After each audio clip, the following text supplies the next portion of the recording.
Hi everyone. ഇന്നത്തെ നമ്മുടെ discussion price എന്ന് പറയുന്ന എലിമെന്റിനെ കുറിച്ചാണ്. നമുക്കറിയാം പ്രൊഡക്റ്റ്, പ്രൈസ്, പ്രൊമോഷൻ, ഡിസ്ട്രിബ്യൂഷൻ, മാർക്കറ്റിംഗിന്റെ മിക്സിന്റെ 4 എലിമെന്റ്സ് ആണ് ഈ പറഞ്ഞത്.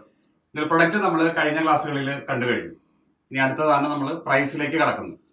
ബേസിക്കലി നമ്മൾ പ്രൈസ് എന്ന് പറഞ്ഞാൽ നമ്മൾ എന്ത് മനസ്സിലാക്കുന്നു? പ്രൈസ് എന്ന് പറയുന്നതിനെ നമ്മൾ നോർമലി വില എന്ന മലയാള പദം കൊണ്ട് മനസ്സിലാക്കുന്നു. അല്പം കൂടി ഡെഫിനിറ്റീവ് ടേംസിലേക്ക് കടന്നു കഴിഞ്ഞാൽ പ്രൈസ് നമുക്ക് എങ്ങനെ ഡിഫൈൻ ചെയ്യാം എന്ന് നമ്മൾ അറിഞ്ഞിരിക്കണം.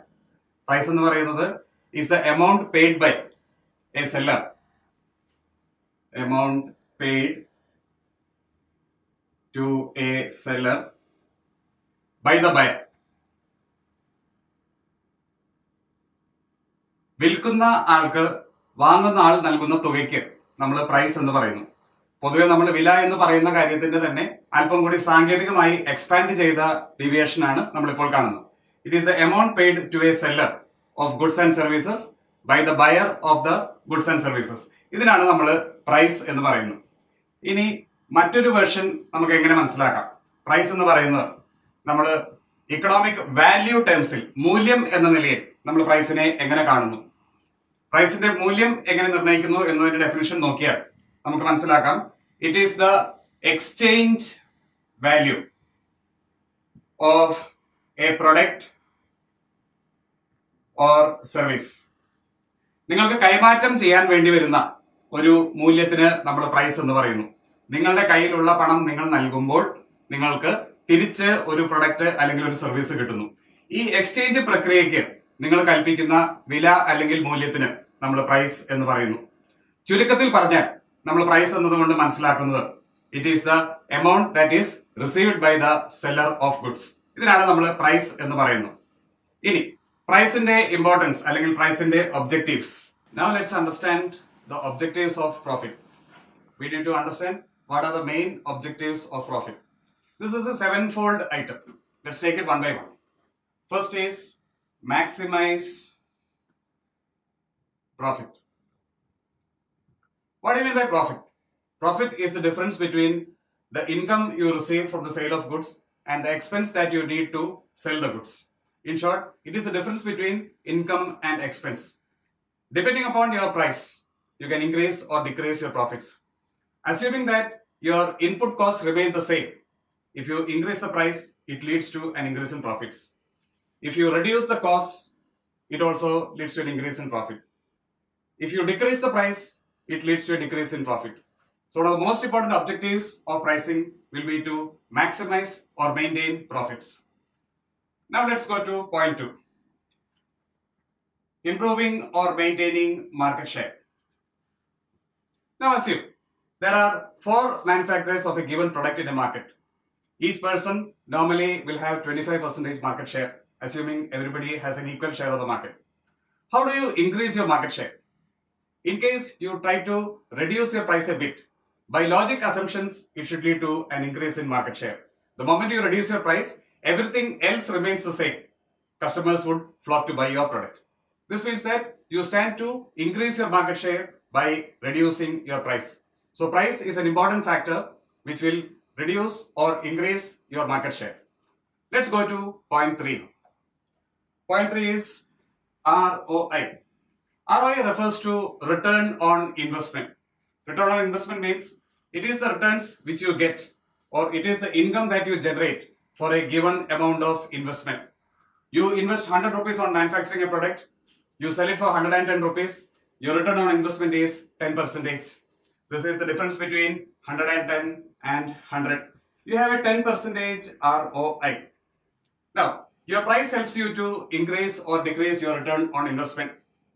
You increase the price from 110, instead of 110, you move it to 120. So what is your ROI now?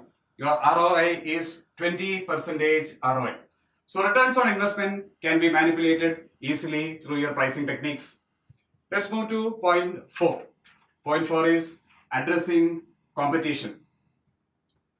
There is no marketplace without competition. And price remains one of the most important weapons that you can use to handle competition. When you are faced with a severely competitive, hyper-competitive market, try reducing the price a bit you will find that your product moves off the shelves fast.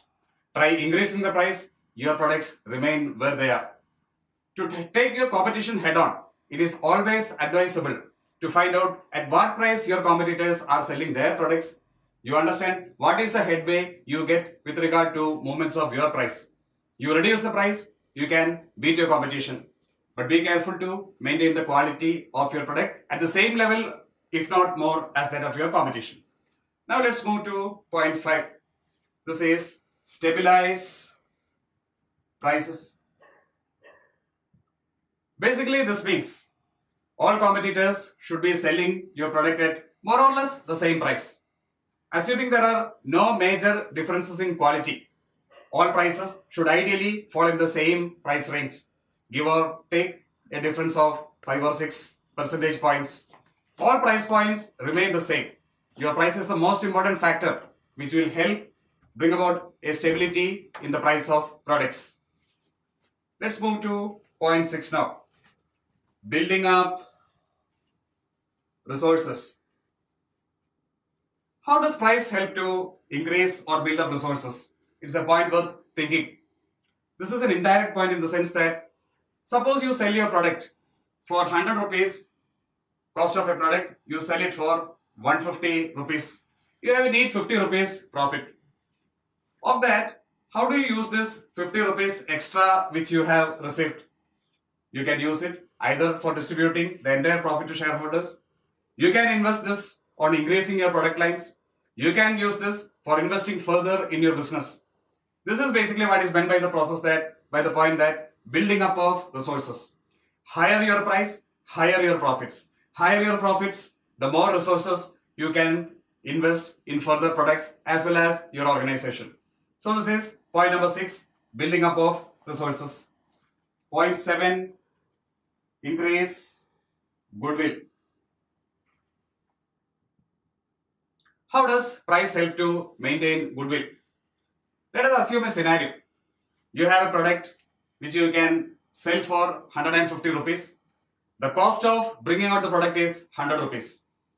Instead of selling it at 150 rupees and misusing your dominant position in the market, you decide to sell it for 120 rupees.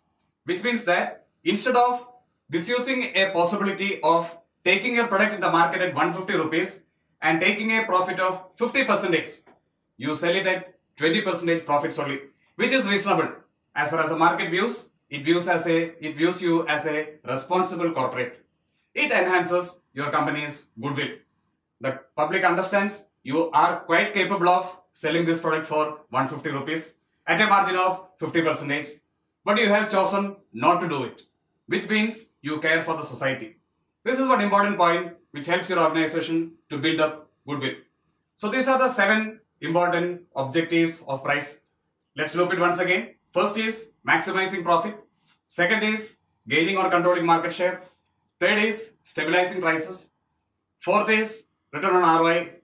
Next is meeting competition. Next is building up resources. And the last will be developing goodwill. Thank you.